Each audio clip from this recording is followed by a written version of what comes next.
So అలా మీరు చాలామంది మనసుపడి ఉంటారు మీరంటే.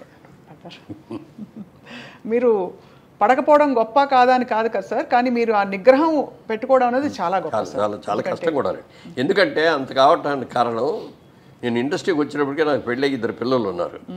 రేపు ఏదైనా నేను చేసిన తప్పుల మూలంగా నేను దెబ్బతినిపోతే నా భార్య రేపు నన్ను చూసి ఇదిగో ఇన్ని పెళ్లి చేసుకోవటం మూలంగా నేను ఇలా అయిపోయాను అని అనకూడదు. అలాగే నా పిల్లలు వీళ్ళకి పుట్టడం మూలంగా మా కర్మ, మేము ఇక్కడ వీళ్ళ కడుపులు పుట్టాము, ఇంత చెడ్డ పేరు వచ్చిందో అని మా పిల్లలు అనకూడదు.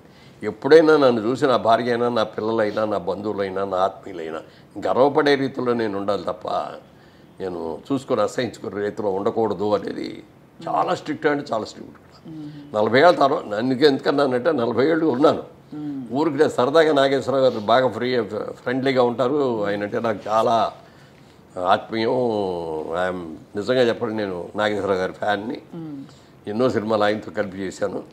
ఆయన ఒకరోజు అడిగారు సరదాగా, మురళి సాయంత్రం పూట నువ్వేం తీసుకుంటావు అన్నారు. నేను తీసుకోనండి అన్న. అదేమిటయా బాగా నిద్ర పడుతుందా అన్నాడు. నేను శుభ్రంగా పడుకుంటాను, నీళ్ళు పడుకోగానే నిద్ర వచ్చేస్తాడు. కాదు 60 ఏళ్ళు దాటిన తర్వాత అప్పటికి క్యారెక్టర్ రోల్స్ వేస్తాను. హీరోలు అయిపోయి క్యారెక్టర్ రోల్స్లో ఉన్నప్పుడు అడిగారు అన్నమాట. 60 ఇయర్స్ దాటిన తర్వాత కొంచెం ఏదో ఒకటి తీసుకుంటూ ఉండాలి. రోల్స్ అయిన కూడా కొంచెం వీక్ అయ్యి ఉంటాయి. వాటిని యాక్టివైజ్ చేయాలంటే ఏదైనా ఒక మంచి డ్రింక్, మామూలుగా సారా కొట్టడం, ఇయ్య కొట్టేసి తాగేసి వాగటం, కింద పడిపోవటాలు, రోడ్ల మీద పడిపోవటాలు ఇట్లా కాదు. నన్ను ఒక మెడిసిన్ లాగా ఒక వైన్ కానీ లేకపోతే మంచి బ్రాండీ వస్తుంది ఫారెన్ నుంచి మంచి, అలాంటివి తీసుకొని 1 పెగ్గు లేకపోతే 2 పెగ్గు అంతే, అంతకుమించి తాగకూడదు అన్నాడు. అని ట్రై చేయన్నారు. అంటే ఇంత పెద్ద ఆయన చెప్పారు, అనుభవంతో చెప్పాడు. ఆయన ఉన్న అనుభవాలు ఎన్నో ఉన్నాయి. వైన్ దాగి చూద్దాంలే అని చెప్పారు. అందుకని వైన్ బాటిల్ ఒకటి తెప్పించుకొని ఇంట్లో కూర్చొని, ఇంటికి వచ్చేటప్పుడు ఆ రోజున షూటింగ్లో అది 9 అయిపోయేది. లేకపోతే బయటకు వెళ్ళినా ఇట్లా 9 ఈజీగా అయ్యేది. ఇంటికి వచ్చేప్పుడు స్నానం చేసి అప్పుడు డ్రింక్ తీసుకోవటం మొదలుపెట్టి ఆ డ్రింక్ అయ్యి భోంచేద్దాం అనేవాడు 12 అవుతుంది. అప్పుడు దాకా మా ఆవిడ అక్కడే కూర్చుంటుంది తప్ప పడుకోది. వెళ్ళి తను భోజనం, తన స్వహస్తాలతో భోజనం పెట్టడం ఎప్పుడూ లేదు. పెళ్ళైన మొదటి రోజు నుంచి ఈ రోజు వరకు కూడా తనే వడ్డిస్తుంది. అన్నీ కూడా వేడివేడిగా. ఆ రోజులో మైక్రోవేవ్లో అట్లాంటివి ఏమి లేకపోయినా కూడా నేను వచ్చే టైం చూసుకొని అన్ని కూరలు అవన్నీ వండేసేసి ఒక అన్నం మాత్రం వేడిగా పెట్టేవారు. వేడిగా అప్పటికప్పుడు వండేసి నేను ఇంట్లోకి వచ్చే స్నానం చేసి వచ్చే లోపల రెడీ అయిపోయేది అనమాట. అట్లా ఆ రోజు నుంచి ఈ రోజుగా వేడిగా తింటమే అలవాటు ఏదైనా సరే. Such a dedicated wife sir నిజంగా. అండ్ ఎంత నమ్మకంగా మిమ్మల్ని మీ వెంటే ఉండి మిమ్మల్ని నమ్మకంతో అంటే ఇండస్ట్రీలో ప్రోత్సహించడం అంటే సార్ వైఫ్ సపోర్ట్ లేండే మనకు అన్ని రంగాల్లో పార్ట్నర్ సపోర్ట్ ఉండాలి. నువ్వు ఎంత సంపాదించినా, ఎంత కీర్తి ప్రతిష్ట, ఇంటికి వచ్చేటప్పటికి హ్యాపీగా లేకపోతే ఎంతకంటే దరిద్రం ఇంకోటి ఉండదు. ఎన్నో ఈ ఫ్యామిలీస్లో చూశాను నేను ఇట్లాంటివి కూడా. అది వాళ్ళ తప్ప వీళ్ళ తప్ప అనేది పక్కన పెడితే, అనుకూలమైన భార్య రాక, అనుకూలమైన పిల్లలు లేకపోతే ఆ కుటుంబం ఎంత సంపాదించినా, ఎంత పేరు ఉన్నా కూడా వేస్ట్. అవును సార్. నా అదృష్టం నన్ను దేవుడు పూజ చేయటం మూలంగా కానీ, తల్లిదండ్రులు నాకు ఇచ్చిన శిక్షణ మూలంగా కానీ, అలాగే నన్ను ఇంట్రడ్యూస్ చేసిన ప్రొడ్యూసర్ మూలంగా కానీ, నన్ను దారిలో పెట్టి అభివృద్ధి చేసిన దాసర గారి మూలంగా కానీ, ఎవరైనా సరే వీళ్ళందరూ కూడా నాకు ఒక క్రమశిక్షణని బాగా నేర్పారు. ఎలా ఉండాలో నేర్పారు, ఎలా ఉండకూడదో కూడా నేర్పారు. అందుకని నాగేశ్వరరావు గారు అంత టైం చెప్పాడు, ట్రై చేద్దామని. అని ట్రై చేసే కానీ నాకు అలవాటు కుదరలేదు. అదే అలవాటు. వారం 24 రోజులు ట్రై చేశానే కుదరలేదు. మనకు కుదిరేకపోతుంది కానీ వదిలేసాం. తర్వాత ఎప్పుడు మేడం 1 నెల అయిన తర్వాత నాగేశ్వరరావు ఏంటి ఇది మనం తీసుకుంటున్నావు అయినాను. లేదండి నాకు పర్లేదండి అది అన్న. తర్వాత అన్నాం కానీ తర్వాత మెల్లమెల్లగా ఏదో పార్టీస్, ఇప్పుడు నాగేశ్వరరావు బర్త్డే అనుకో, ఆ రోజున పార్టీ ఇచ్చేవారు. అలాగే పెద్ద బర్త్డేలు ఏదో ఉన్నప్పుడు అక్కడికి వెళ్ళినప్పుడు ఏదో ఒక పెగ్ తీసుకోవటం అనేది అలా చేసా. కానీ అప్పుడు దాకా 40 ఏళ్ళు మాత్రం అలా ముట్టుకోను. చాలా పెద్ద విషయం, చాలా గొప్ప విషయం సార్. ఎందుకంటే మేము ఇండస్ట్రీ గురించి మామూలుగా వినేది ఇదే బేసిక్గా దట్ ఆ వాతావరణం హాయిగా ఫ్రీగా ఉంటుంది కాబట్టి రూల్స్ లేకుండా ప్రేమలో పడడం ఈజీ, ఎవరినైనా ఇష్టపడడం. అందులో మీ చుట్టూ ఉండేవాళ్ళు అందమైన హీరోయిన్లు అందరూ. సో అది మీరు చాలా ఫోకస్ చేసి మరీ ఇలా ఉండడం అన్నది చాలా పెద్ద విషయం సార్. మీతో పాటు నటించిన హీరోయిన్స్ అందరిలో మోస్ట్ గ్లామరస్ ఎవరని మీరు అనుకున్నారు సార్? గ్లామరస్ అంటే మీకు సరైన జోడి గ్లామరస్ అంటే శ్రీదేవి అంత గ్లామర్ ఎవరికీ లేదండి. చాలా అందంగా ఉండేవారు కదా సార్. చాలా ఎక్సలెంట్గా ఉండేది. ఆ కళ్ళు, అసలు ఎక్స్ప్రెషన్, ఫేసు, మంచి పర్సనాలిటీ. నాకు ఈక్వల్గా ఉండేది హైట్. అమ్మాయి కూడా 5'7", 5'8" ఉండి ఉంటుంది. నేను 5'8.5". అమ్మాయి కూడా దగ్గర దగ్గర 7.5, 8 ఉండి ఉంటుంది. Personality, behaviour, wonderful behaviour. ఎప్పుడు ఒక తప్పుగా మాట్లాడటం కానీ ఏదైనా చిలిపి పనులు చేయటం కానీ అట్లాంటిది ఏమి ఉండేది కాదు. ఆ తర్వాత అంత అందగా ఎవరు అంటే దీప గారు కూడా చాలా అసలు ఎంత అందంగా ఉండేది. కాకపోతే ఏంటంటే వాళ్ళ అమ్మ ఎప్పుడు పక్కన బ్యాగ్ పెట్టుకొని బ్యాగ్లో అన్ని బిస్కెట్లు, ఈ చీడిదిళ్ళు, బాదం పప్పులు ఇవన్నీ తెచ్చిపెట్టి షార్ట్ చేసి రాగానే పెట్టేస్తా ఉండేది. అంటే ఆ అమ్మాయి బాగా ఎర్లీ ఏజ్లో వచ్చింది. ఏదైనా అంటే ఎవరిని అడిగితే 16 years 3 months బాబు అనేది. అలా వీటి పాపం చిన్నది కదా, కష్టపడుతుంది అని చెప్పి ఓ పెట్టేది. ఆ పెట్టడం మూలంగా కానీ లేకపోతే అమ్మాయికి ఏదో ముందే ఆర్టిస్ట్ చేయాలనే ఆలోచన ఉండి కొంచెం స్టెరాయిడ్స్ ఏదో ఇచ్చి ఇది కూడా చేశారని అంటారు. ఎంతవరకు తెలియదు. దానివల్ల కానీ అమ్మాయికి బాగా బాడీ వచ్చేసింది తర్వాత. లేకపోతే చాలా అద్భుతమైన యాక్టర్ అయ్యాడు.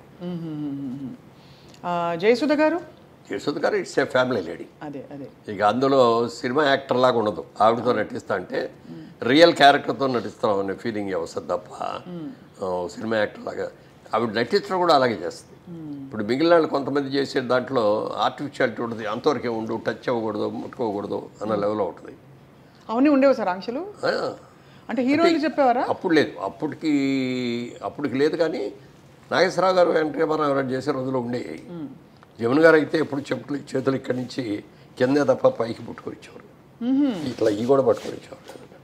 ఓహో, అంత ఇదిగా ఉండేది. అది ఎన్ని లేకపోయినా కూడా ఎంతైనా కొంచెం దూరంగానే ఉండేవారు.